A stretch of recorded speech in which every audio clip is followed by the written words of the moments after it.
A paz do Senhor a todos. A paz do Senhor Jesus. Irmãos, hoje a gente continua no livro de Samuel, 2 Samuel, 21, 22 e 23. Amém? Não se esqueça de curtir e compartilhar o vídeo, né? Porque senão outras pessoas não vão ser alcançadas pelo Evangelho igual você está sendo.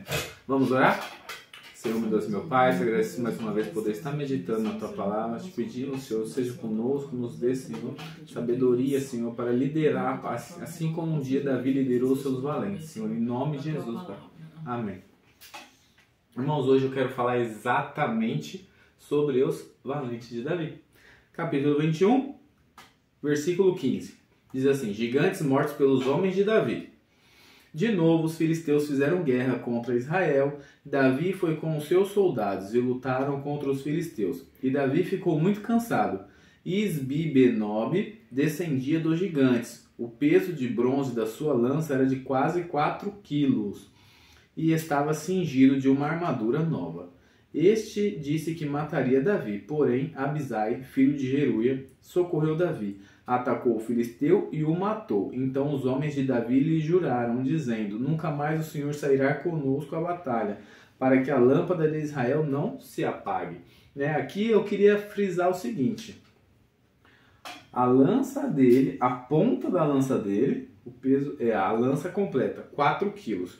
Nada mais, nada menos do que um pacote de arroz, praticamente. O pacote de arroz tem 5 quilos, né? E com uma mão só já é difícil segurar. Imagina um cabra enorme que segura isso, com uma mão só ainda consegue lançar para frente ou lutar com ele. O bicho era bravo mesmo. Mas, o que eu queria deixar aqui enfatizado era sobre o peso de uma liderança, né? Qual a influência de uma liderança. Lembrando que lá no começo do livro de Samuel, Deus coloca Saul, né, como rei sobre Israel. E um certo dia, Saul foi afrontado pelos filisteus, que chamaram Golias para guerrear. E ninguém foi à batalha com Golias, certo? Ninguém se moveu. Nem o rei, nem Abner, nem os soldados. Todo mundo ficou com medo, né? Até que apareceu um jovenzinho de 17 anos, né? Entre 17 e 21. Um menor de idade, colocando assim. Será né? que ele tinha 17? Pelo menos até 21 era, no máximo. Eu acho que era 21. Entre 17 e 21. Vamos colocar assim, um menor de idade chega, desprovido de armadura, desprovido de espada e provido de muito temor de Deus, né? E vai lá e fala assim: mas por que, né, que esses incircuncisos estão afrontando o Deus de Israel? Né? E aí Davi se propõe a ir lá e lutar com Golias, com um Deus. Mesmo com temor, ele era corajoso, né? Ele era corajoso, mas ele lutava por um propósito. Porque eu sou temente a Deus, mas eu não sou corajoso para lutar com Golias. Mas a questão mas aí são quesitos diferentes. Em Israel, eu vou dizer desde sempre, mas vamos enfatizar o Egito. Desde que Moisés saiu, todos os homens eram homens de guerra. Todos os homens. E até hoje em Israel, só que hoje aumentou. Até as mulheres servem o exército. Tá, mas não tem a história de Gideão que volta? Eles não tinham coragem. Mas eles iam. Tá, mas eu tô dizendo que ele era corajoso. Sim, eu não tô falando sim. sobre ir ou não. Ele era corajoso. Sim. Beleza. Ele tinha essa característica. Sim. E só pra ficar por informativo, eu disse desde sempre, porque desde Abraão, né, eles iam pra guerra. Até Abraão ajudou lá os reis, né, com seus 318 homens. Então eles sempre foram homens de guerra, nunca voltaram atrás, eles sempre foram valentes. Só que aí eles arrumaram um rei que não era tão valente assim, né? E que ele não ia para frente da guerra, eles ficavam atrás. Lembra que eu falei esses dias que era a posição dos soldados? Os soldados vão para... É como um jogo de xadrez, o cavalo vai na frente e atrás vem a rainha e o rei, ficam lá atrás. Exatamente como aparentemente Saul se comportava, né? Então eles ficavam atrás e mandavam os trouxas aí na frente. Então eles morrem primeiro, depois os reis lutam. E quando chega Davi, Davi, sozinho, ele já vai e fala assim, não, vocês não vão, então vocês fiquem aí, eu estou lutando pelo Deus de Israel. E ele vence, porque Deus faz ele vencer. E além de não ser como eu posso dizer? Não ser um bom líder, né? Saul. Sim. Ele também não tinha temor, né? Não tinha temor, né? O temor dele se acabou logo no começo. Foi bem O seu reinado, bem curto, foi já... bem curto. E aí, aqui, quando a gente lê esse texto aqui, a gente entende a importância de uma boa liderança, né? Porque com Saul, ninguém teve coragem de ir. Agora, com Davi, os homens de Davi matam o gigante. Então, eles não têm medo mais do gigante. Mas por quê? Porque o rei dele vai na frente. Então, eles olham o exemplo e eles vão fazer igual. É diferente do Saul, digamos que o Saul era um rei-chefe, ele mandava aí. Davi é um rei líder, ele vai na frente e o povo vai atrás dele. Né? Em toda a história de Davi, Davi sempre foi na frente. E Davi, ele servia para isso. Ele mudou a história de Israel por conta disso. Porque ele era um líder que dava exemplos, que ia na frente, né? E esse texto aqui é exatamente sobre isso. E aqui um dos seus homens mata um dos gigantes, né? E ainda dá um castigo pro rei, ainda fala que ele não vai sair mais do palácio, que ele tá velho. Aí depois outros gigantes morrem. Lá no 18, em Gobe, outra batalha contra os filisteus, foi então que Sibecai, ou Uzatita, matou Zaf, que era descendente dos gigantes. No 19, houve ainda em Gobe outra batalha contra os filisteus e Elanã, filho de Jaere, Oregim,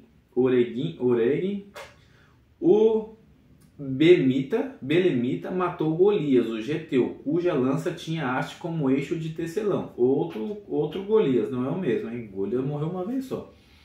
Dois Golias morreu. Houve ainda outra batalha em Gate, ali havia um homem de grande estatura que tinha 6 dedos em cada mão e em cada pé. 24 ao todo, também esse descendia dos gigantes. Quando ele insultou Israel, Jonatas, filho de Simeia, irmão de Davi, o matou. E esses 4 eram descendentes dos gigantes em Gate e foram mortos por Davi e seus soldados. Então cada um dos seus soldados ali matou um. Davi matou o primeiro Golias, depois veio mais 4 gigantes, né, que tem muitas pessoas que a gente inclusive vê falar nas pregações, nos sermões, que Davi, quando pega as 5 pedrinhas do ribeiro, é porque ele sabia que tinha mais 4 que vinham atrás. Né? Tem muita gente que enfatiza isso, né? Porque tem esses 4 aqui. Mas eu não creio que realmente seja isso, não. Porque como os gigantes eram valentes, se eles estivessem lá, acho que eles tinham ido para cima também, né? Então como é que Davi ia saber que os filisteus tinham mais 4? Mas talvez Deus ali estava guiando ele para a gente saber que os 5 iam morrer na mão de Davi, né? Porque se está na mão dos homens dele, está debaixo da liderança dele. Os 5 morreram debaixo da mão de Davi, né? Indiretamente, né? Chegou aí. Acho que vale essa palavra, né? Então, esse aqui é o exemplo de uma boa liderança. Seja em qual for os sentidos. Posso Diga. te interromper? Claro. Falar aqui do 23:18, né? Que fala dos feitos dos valentes de Davi, né? E não fala mais de gigantes, mas fala de 18 ou 8? 23:18. Vamos lá. Também Abisai, irmão de Joabe, filho de Jeruia, era chefe de 30. Este, empunhando a sua lança, atacou 300 homens e os matou. E tinha nome entre os 3 principais valentes, né?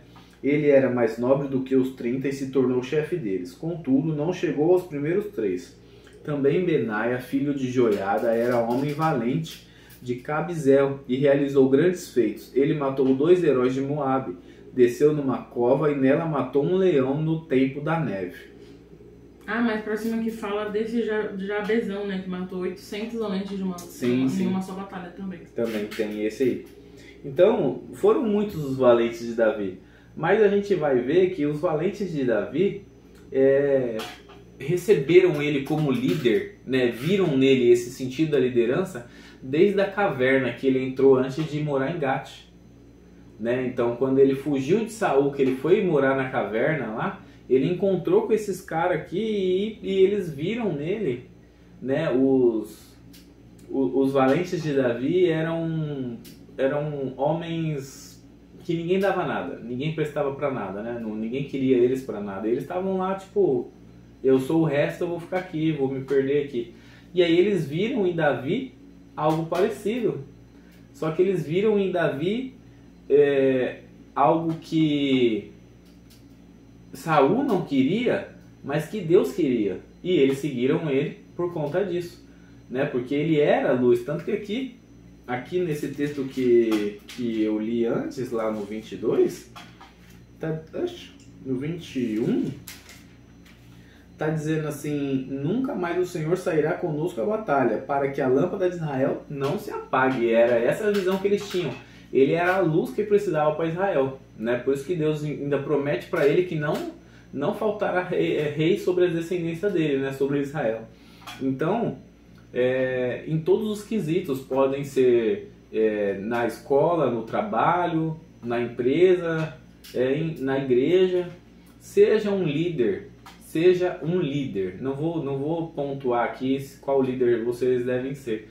Se vai ser um líder como Gideão, se vai ser um líder como Paulo, como Pedro, mas um líder, não um chefe. Eu acho que as duas características são essas, corajoso e temente ao Senhor. Não, eu digo assim, é porque o líder, ele automaticamente ele tem isso embutido, o líder. O chefe não tem, entendeu? Não tem como, as duas coisas não batem. Não tem como ser o chefe e ser corajoso. Vai ser corajoso pra quê? Só manda os outros ir no seu lugar. Então o líder, ele tem parâmetros de líder. Não tem jeito. O líder é como pequenininho, que sem vergonha ele sai da igreja com a paz do Senhor. Entendeu? Então, seja um líder, não seja um chefe. Não mande os outros ir.